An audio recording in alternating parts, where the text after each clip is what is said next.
Do you have PCOS, and not only do you want to get pregnant, but do you also want to feel healthy? If that's you, then welcome to the PCOS Fertility Health Podcast. Hi, I'm Dr. Angela Potter, an integrative PCOS fertility specialist, and I'm here to share with you the tools that you need to help your body get prepped for baby. Let's go. Well, I am so happy to have you here with me today. Today, I'm going to describe the fertility conveyor belt, what it is, how to identify if you're on it. And then in the next episode, I'm going to outline what you can do instead if you're on this fertility conveyor belt that's going to help your fertility that much more. Not only help your fertility, but help you feel healthy and help get your body prepped for baby. And I think it is so cool that you showed up to this episode today, because what that says about you is that you are committed to your health, that you are an action taker, and you are determined to put together these pieces for your health so that your body is prepped for baby. And that's why I love that you're here, because that's my expertise. We are a perfect fit together.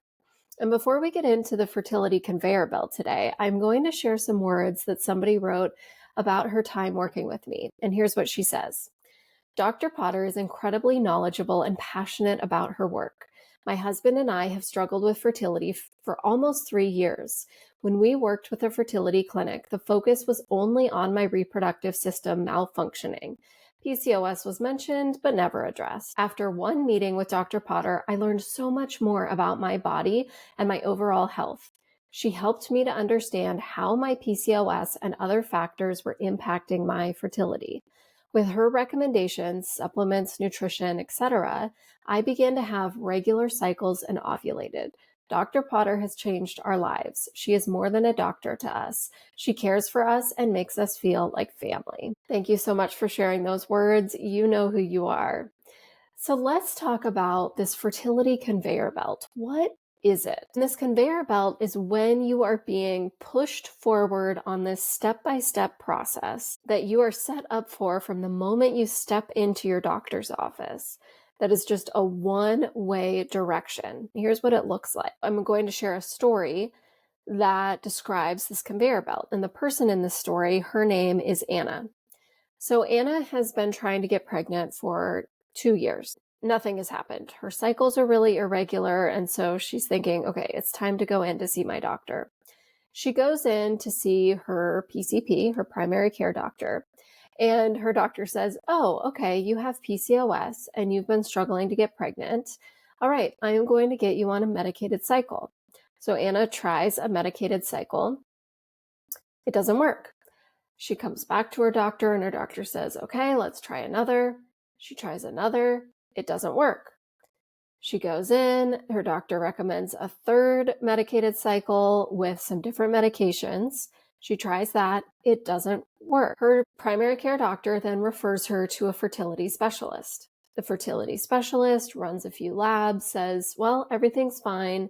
Let's try another medicated cycle. She tries 2 more medicated cycles. None of them work. And so her doctor at that point says, well, everything looks fine. We've run your labs and everything's fine on your labs, Anna. Your next step is to move forward for IVF. And so she hands Anna a referral for an IVF clinic, and Anna leaves out the door. That is the fertility conveyor belt. And what's happening is that it is a step-by-step process that is only focused on one thing.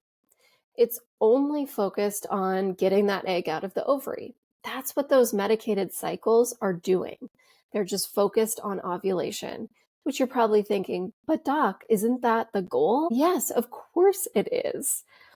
But when the focus is exclusively only on getting that egg out of the ovary, only on ovulation, that's when all of these other missing links are being completely missed. So right now, there is a fertility algorithm for doctors to help patients with PCOS. Interestingly, it does start with diet and lifestyle, but many doctors are not making any recommendations about diet and lifestyle.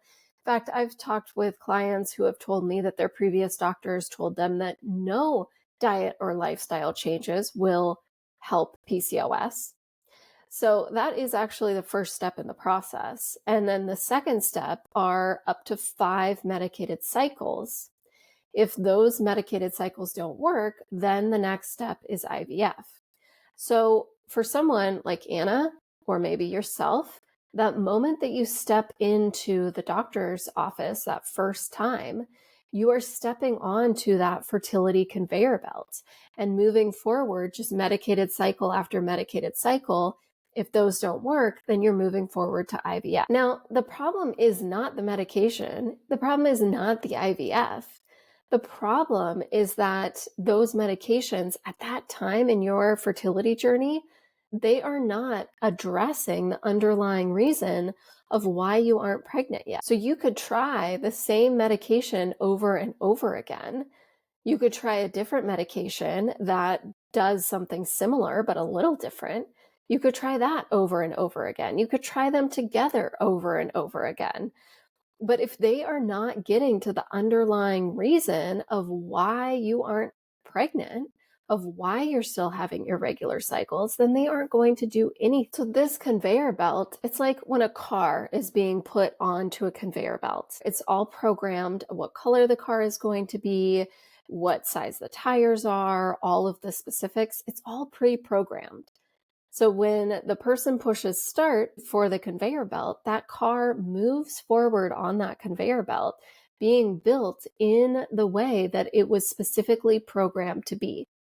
Once it's on that conveyor belt, there is no changes, right? The wheels will always be put on directly after the windshields, and the seat covers will always be put on right after the floors are put in. There's no deviating from this straightforward path.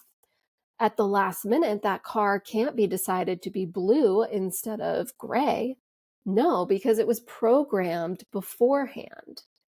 And it's the same with fertility care right now for PCOS, is that from the moment you step into the doctor's office, you're on that fertility conveyor belt.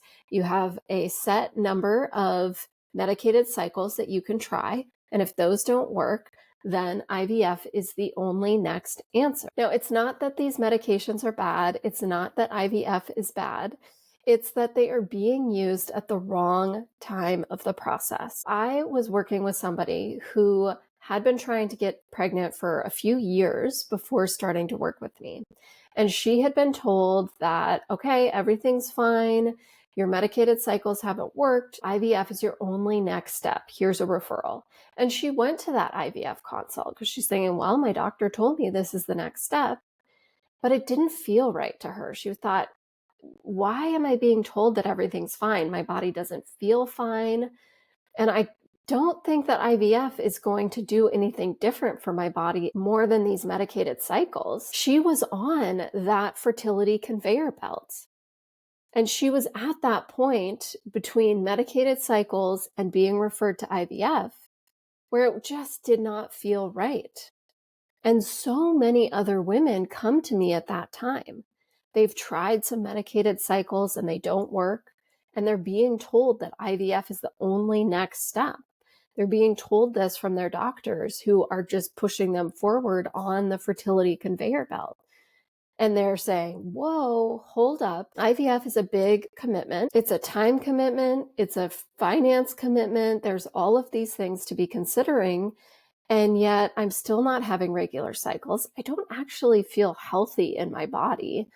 Why is that going to be the next step?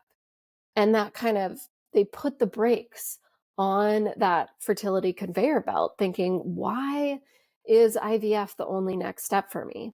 So you might be in that similar situation where you've been on a few medicated cycles. Maybe you haven't tried all 5, but you're thinking that things just are not adding up here.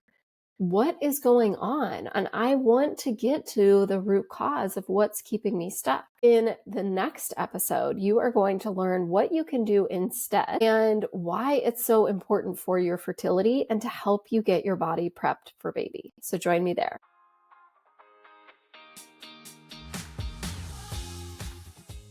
It is possible to get regular periods and to ovulate on your own when you have PCOS. I see this all the time in my practice, and women with PCOS are getting pregnant every single day. And you could very well be next. Hold on to that as you go forward today. If you want to support this podcast, you can leave a 5-star review on Apple Podcasts or simply share this episode with your friends.